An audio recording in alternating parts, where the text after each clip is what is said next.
En nuestra mesa de Crónica Negra, hoy con les advierto, el fascinante mundo de las falsificaciones de obra de arte. Yo ayer, la verdad es que cuando me puse a preparar esta sección, me he quedado realmente impresionado con la cantidad de falsificaciones de obras de arte que hay a lo largo del año. La cantidad de falsificadores, fíjense, solamente un pequeño dato, detrás del mercado de drogas, el mercado de otro tipo de sustancias, de armas, está el mercado de las falsificaciones de obras de arte. Y para hablar de este asunto, yo creo que tenemos a uno de los mejores, si no el mejor en esta región y en España, que es Javier Gallego, abogado, perito, tasador e investigador de obras de arte.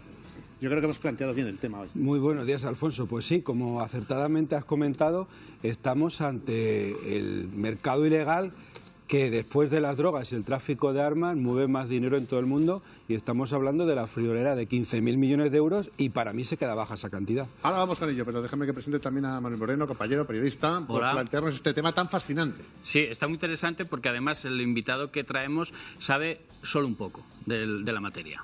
Bueno, pues para adentrarnos todavía un poquito más, lo va a hacer nuestra compañera María Romujaro. Sí, Alfonso, las falsificaciones de obras de arte se considera el tercer mercado ilegal mundial por detrás de armas y drogas, y mueve unos 15.000 millones de euros. Miguel Ángel, Jambar o Elmir de Ori son algunos de los artistas y falsificadores más sonados en este mundo.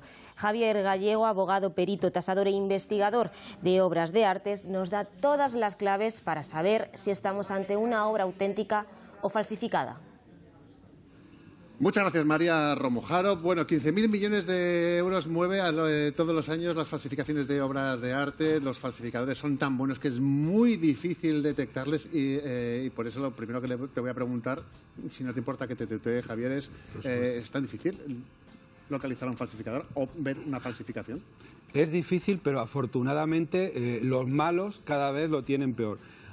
Hoy disponemos de métodos científicos que hace, por ejemplo, 40, 50, 100 años no teníamos. Entonces disponemos de una serie, de un catálogo de actuaciones que podemos llevar, desde análisis de pigmentos, radiografía, reflectología, porque nuestros televidentes tienen que saber que igual que se hace una radiografía a una persona cuando se va a un médico, también se le puede hacer una obra de arte, a un cuadro, una estatua, y esa radiografía nos está dando evidentemente muchísima información. Luego también ahí está el análisis de los anillos de los árboles para determinar la cronología de muchos marcos que se corresponden. Tenemos métodos. Todos los métodos que quiera, pero a lo largo de la historia se le han colado mucha gente. Hombre, tú ten en cuenta que los romanos ya falsificaban monedas egipcias hace 2000 años, que tenían muchísimo valor.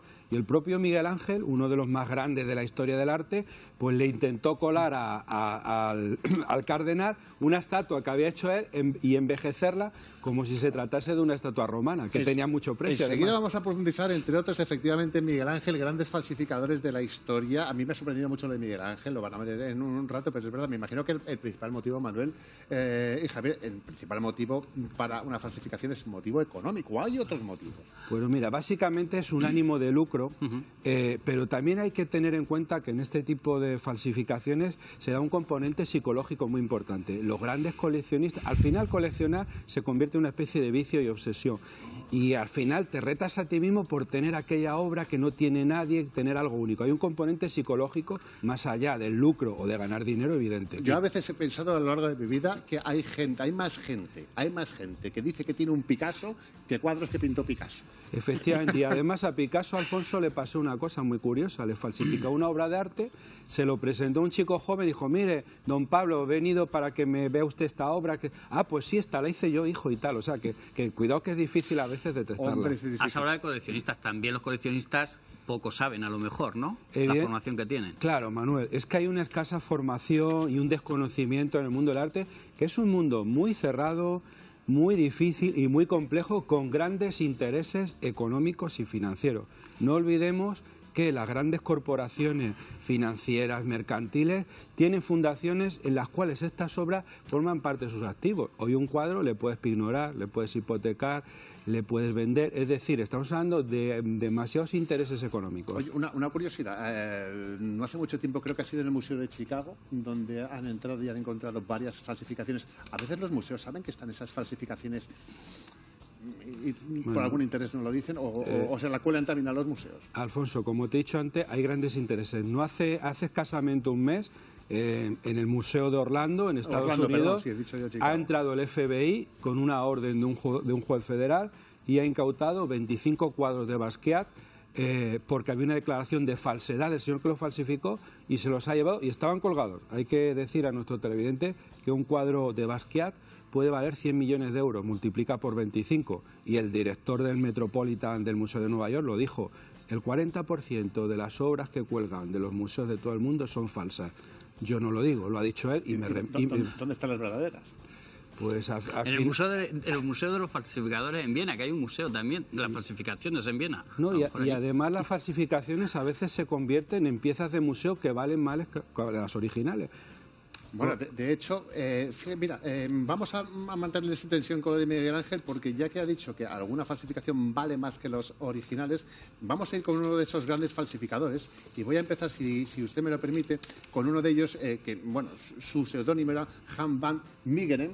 Hans van Meegeren era una persona judía, vivió en la época del nazismo. De hecho, él empezó como un gran pintor muy reconocido. Sus obras valían mucho dinero, lo que pasa que una mala crítica le hizo perder todo su crédito y se dedicó al mundo de la falsificación de obras. ¿Correcto? Correcto, Alfonso. Entre otras, a un gran artista que se lo llegó a vender al propio Hitler. Johannes Vermeer, nuestros televidentes, el famoso de la lechera que aparece en la publicidad de algunos yogures. Pues Hitler... esa foto que estamos viendo. Efectivamente, Hitler, que era evidentemente malísimo, pero era un gran experto en arte y además un artista frustrado y estaba obsesionado con Johannes Vermeer y ordenó a las SS incautar 2 cuadros, pero él no sabía que eran falsos, 2 cuadros de Johannes Vermeer. Hoy esos 2 cuadros que todo el mundo sabe que son falsos, que fueron incautados por las SS de Hitler, cuelgan en el Museo de Rotterdam y tienen un valor incalculable. Luego quiero decir que luego a veces se dan una serie de anécdotas con las falsificaciones. Y luego una anécdota también un poco relacionada con nuestro país, que es el tema de que Hitler estaba obsesionado con Zuloaga. Con Ignacio Zuloaga, que era un artista español excepcional que a mí también me encanta, y Franco le regala a Zuloaga a Hitler 2 Zuloaga. Y Hitler, verdaderos. Y Hitler le regala a Franco un coche, un Mercedes único en el mundo de 6 ruedas que tiene nuestra Guardia Real, que habrán visto en los desfiles militares y que hace poco...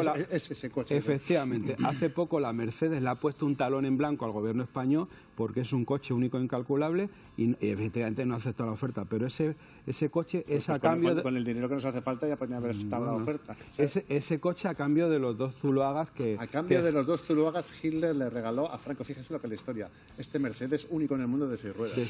Eres experto en cuadros de Goya, me parece, ¿no? Yo estoy especializado, mis grandes y además mis preferidos son Francisco de Goya y Fortuny. Vale, cuando te llaman para peritar, ¿en qué te fijas? En un cuadro, por ejemplo. Bueno, yo siempre digo lo mismo. Para investigar un cuadro es como investigar un crimen. Es decir, cualquier dato, cualquier elemento nos está dando una información. Desde una etiqueta que tiene por detrás del bastidor, desde la firma, de si el cuadro está pintado o no pintado, pero sobre todo siempre lo sometemos a análisis científico. Y una cosa muy importante que no he dicho, ojo con el tema de la firma, que un cuadro tenga la firma del autor no significa, Alfonso, que ese cuadro sea verdadero. Tenemos el caso en el 1981, el diario El País realiza una investigación sobre Dalí y descubre que Dalí a su secretario le firmaba un montón de lienzos y litografía en blanco. Tú puedes comprar una obra de Dalí y decir el perito calígrafo, hombre, esta obra es de Dalí, pero no ser de él. Quiero decir que tenemos que analizar, como nos decía Manolo, toda una serie de datos y ponerlos en relación. Esto es sorprendente. Yo estos datos lo desconocía. Dalí vendía lienzos en blanco con su firma. Imagínate que yo soy pintor, me lo vende a mí y yo pintaba ese cuadro y lo vendía como si fuera un Dalí. Y de hecho ha ocurrido, efectivamente ha ocurrido y ha habido demandas por eso. Y lógicamente el hecho de que un cuadro esté firmado por un autor no quiere decir que sea del autor. Primero, porque puede estar falsificada la firma. Y segundo, porque hay algún autor, excepcionalmente como Dalí, que incluso hubo un comercio de folios en blanco y de lienzos con la firma de Dalí. Fíjese, fijaros, un tema muy de actualidad. Ayer comentamos precisamente en nuestra mesa de actualidad que había comenzado el juicio contra la banda de narcotraficantes de blanqueo de dinero en los Miami. Leyendo el mayor expediente de este juicio, entre otras cosas que habían hecho los Miami era blanquear dinero, que esto me imagino que también se utiliza mucho en el mercado negro. Blanqueaban dinero comprando, y a sabiendas, obras de arte falsificadas, que no valían un duro, pero ellas supuestamente compraban obras que eran verdaderas y pagaban una auténtica fortuna, que también se utiliza para esto, para blanquear dinero, comprar obras falsificadas como si fueran reales. Efectivamente, ten en cuenta que el blanqueo de capitales está asociado a la falsificación. El blanqueo de capitales, y de hecho tengo que decir que tenemos dos de los mejores cuerpos del mundo de investigación de obras de arte, como es la Policía Nacional, la Guardia Civil, junto con el FBI y los Carabinieri. Y luego es verdad, Alfonso, que también tenemos una legislación un poco flojita. No existe un delito de falsificación de obras de arte como tal. Existe como una modalidad agravada de la estafa, falsear documento mercantil. En otros países sí que está. Entonces, ten en cuenta que junto con Italia y Francia somos los países que más arte tenemos en el mundo. Y sí que es verdad que necesitaríamos una legislación más rigurosa y más estricta. Te pueden condenar de 1 a 6 años de cárcel, que ya está bien, pero la mayoría de las penas no sobrepasan los 2 años de prisión. ¿Y has conocido algún falsificador de obras de arte personalmente? Claro que sí, evidentemente, pero eso nos tenemos que acoger al secreto profesional. Y a alguno le he tenido que defender en los tribunales. Vale, y los falsificadores de obras de arte son ahora un poquito, digamos, baguetes, es decir, en lugar de currarse un buen cuadro, un buen lienzo, hacer obras tipo abstractas que supuestamente, bueno, ahora eso se cuela mejor. Teóricamente son más fáciles. La verdad es que la mayoría de los falsificadores que yo he conocido y que algunos hemos defendido y otros hemos acusado en el despacho, son gente general que está bien formada artísticamente, que son grandes conocedores de la historia y que son grandes artistas la mayoría, lo tengo que decir. Y muchos pueden ser, en el caso de Van Miguel, artistas frustrados. Quiere decir que de repente por lo que se corta su arte o se corta Por supuesto, el mayor ejemplo que tenemos en la historia del arte universal es Hitler, que fue un artista frustrado que en la academia en Austria no pasó el examen de acceso, sus profesores eran judíos y vemos las consecuencias. Por cierto, Hitler, que era un gran conocedor y amante del arte español. Bueno, y al hilo que antes yo creo que se nos ha pasado comentarlo, esos cuadros que le coló en su día Van Meegeren a Hitler, que eran falsificaciones que se descubrió, ¿no? Luego, porque cuando se destapó todo aquello, es verdad que esos dos cuadros ahora mismo están en un museo de las falsificaciones en Rotterdam y tienen más valor que los reales. Efectivamente, a veces las falsificaciones se convierten en iconos, como la famosa restauración que se hizo aquí en España con la señora esta que se hizo tan famosa. Entonces, es verdad que al final un poco, pues este mundillo entre la picaresca, pues es un poco complicado de entender el tema de las falsificaciones y no siempre es como aparentan. Pero afortunadamente, insisto, cada día disponemos de más medios técnicos para conseguir la verdad y descubrir la falsedad. Espera, y un tipo como tú que sabe tanto, cuando entra en un museo, ¿con qué actitud entra? Por saber si es una falsificación, digo yo. No, pues yo sé lo que pasa. Yo cuando veo un museo no voy como un centro comercial, no se puede. Yo voy solo a ver una obra de arte determinada y suelo estudiarme al artista y demás. Tengo que decir que los museos españoles, en general, están la mayoría libre de esa sospecha. Estas falsificaciones normalmente se producen con obras modernas del siglo XX y que son más fáciles de falsificar que las obras de los clásicos como la Santísima Trinidad que tenemos en España afortunadamente, el Greco, que es de aquí, Velázquez y Goya. Pero sí que es verdad que en nuestro museo, hoy por hoy, yo creo que la mayoría están libres de toda sospecha, aunque nunca se sabe. Donde no era tan difícil era en el siglo XV. En el siglo XV nació Miguel Ángel y cuando era muy jovencito, un jovencito escultor, antes de que fuera tan grandioso, él ya era un grandísimo escultor. Y lo primero que se conoce de él es que era también un gran falsificador. ¿Qué falsificó? Tú sabes que Miguel Ángel era un escultor y decía que la escultura tan sencilla era como quitarle la piedra que le sobra, fíjate. Pues lo primero que falsifica, porque en esa época se pone de moda el clasicismo. Si habéis ido a Roma, es un cementerio gigante, como dijo Fortuny. Entonces estaban muy cotizadas las estatuas romanas. Entonces hace un Eros, un dios del amor y tal. hecho por Miguel Ángel, y no se le ocurre otra cosa que vendérselo al cardenal, envejecérselo para que parezca una estatua romana. Evidentemente, luego ya pasando los años, además Miguel Ángel se hace famoso muy rápido, dijo el cardenal, dijo, hombre, tengo aquí una obra, pero me la ha querido colar este tío, hace 500 años, Alfonso. Bueno, pero la copia era buena, ¿eh? La copia era muy buena y hoy es una de las grandes, vamos, no tiene precio. Pilo durmiente, yo creo que tenemos esa, ahora enseguida veremos. El Eros durmiente, sí. Ahí lo tenemos. Sí, no, esa ahora tiene valor, pero como estaban de moda las estatuas romanas para el clero, la burguesía, la nobleza, pues evidentemente no sé qué producto le daría que parecía una estatua de 2000 años. Ya que hablamos de Miguel Ángel, ¿los copistas de entonces eran mejores que los de ahora? Los hay muy buenos. Lo que pasa es que ahora quizás sean más peligrosos porque con la tecnología que tenemos es prácticamente indetectable una falsificación solo con la copia. Luego habrá que estudiar el tipo de papel, etcétera, etcétera. Pero los de hoy son muy, muy buenos. Sobre todo en China están haciendo un mercado muy preocupante sobre falsificación de obras de arte a nivel mundial. Es verdad que el mercado chino tiene su peligro. Es que yo creo que a veces supera. O sea, es que a veces es muy difícil identificar. Prácticamente imposible, pero insisto, con los métodos que tenemos hoy en día cada vez se lo ponemos más difícil, pero ya sabéis que los malos siempre van por delante. Uno de los grandes falsificadores que se le ha puesto durante décadas, difícil, no, dificilísimo, en Europa, en Estados Unidos, y terminó sus días en Ibiza, sus últimos 16 años, fue Elmir de Hori. Este hombre falsificaba a todos los contemporáneos, todos los vanguardistas, hacía unas copias extraordinarias. De hecho, tenía una copia de un Picasso en su casa, que lo vio una amiga, digo, ¿y ese Picasso? Y yo, ¿te parece un Picasso? Es un Picasso. Y se lo compró como un Picasso. Sí, mira, además este es húngaro, falsificó más de 1000 piezas, Matisse, Picasso, Renoir, Modigliani, obras de arte que están muy por encima de nuestros clásicos y, insisto, son más fáciles de falsificar esas piezas que el falsificar los clásicos. Y vamos, y muchas de ellas estoy convencido de que cuelgan en algún que otro museo público y muchas colecciones privadas.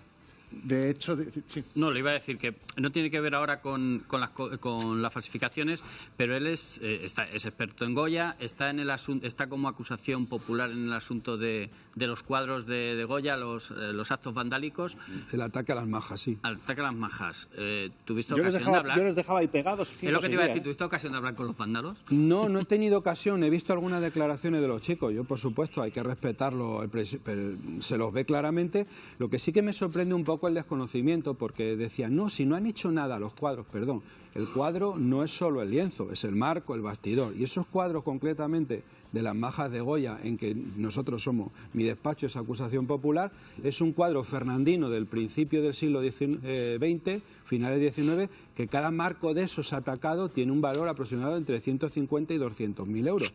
Y lo más importante, desde el punto de vista museístico, forman parte del discurso expositivo. Entonces, creo que ahora con la huelga del letrado de la Administración de Justicia, creo que las declaraciones están señaladas para mayo, ha elaborado un informe el Museo del Prado y se han producido unos evidentes daños en esas obras. Gracias a Dios no los dio por pegarse al lienzo, con lo cual el daño hubiese sido irreparable, pero bueno, creo que lo hemos hablado en algún programa de la radio autonómica. Es un absoluto despropósito y no lleva nada. Antes de despedirnos, que nos hayamos quedado con ese... Yo tengo una curiosidad, pregunta y ahora la mía. Déjame, es que esto es tan maravilloso que me fascina. Había dado antes una pincelada, pero es verdad que el propio Elmir, hubo otro pintor, Legros, que le mandó una de las falsificaciones que hizo Elmir, se la mandó a Picasso, y Picasso, al recibirla, la vio, se quedó perplejo diciendo, pero esto es mío. Y le preguntó, ¿cuánto pagó el marchante por este cuadro? Y dijo, $100.000. Bueno, pues si ha pagado tanto, entonces sí que es mía. Dijo y era una falsificación, Alfonso. Fíjate lo difícil que es detectarlas, ¿eh? Y bueno, con todo lo que sabes, ¿te ha dado alguna vez por falsificar? No, yo soy una persona... Bueno, además yo soy muy malo, me gusta mucho estudiar arte de pintura, pero yo soy malísimo y el Altísimo no me ha llamado por la senda de las bellas artes. Javier Gallego, lo que sí que no me resisto a decirte, lo que esa cruz de cerámica calaverana, esa sí que es de verdad, de verdad. Es de verdad, y es de mi amiga Loli en el Arco San Pedro, lo puedo decir, sí, que de Belalfar, Loli, que me la regaló ayer y es de cerámica auténtica de Talavera de la Reina. Bueno, pues para la de verdad, ocasión. podríamos estar aquí días hablando con Javier Gallego, abogado, perito, tasador e investigador de obras de arte. Si alguna vez no saben si es una falsificación o es la real, llámenle, porque seguro que se lo va a detectar enseguida. Por cierto, Alfonso, y lo último, sí. Estamos estudiando en el despacho una obra muy importante de un boceto de un artista de aquí que se llama El Greco, y va por buen camino. Cuando hagamos los análisis pictóricos, científicos, de pigmentos, a lo mejor damos alguna primicia y la daremos aquí. Ojalá, pues está usted invitado cuando quiera. Estás invitado cuando quieras. Ha sido un placer, de verdad. Muchas gracias, Alfonso. Saber un poco más de este mundo fascinante, pero que mueve tantos millones y lo mueve en el mercado negro. Manuel Moreno, muchas gracias. A ti. Un placer. Venga.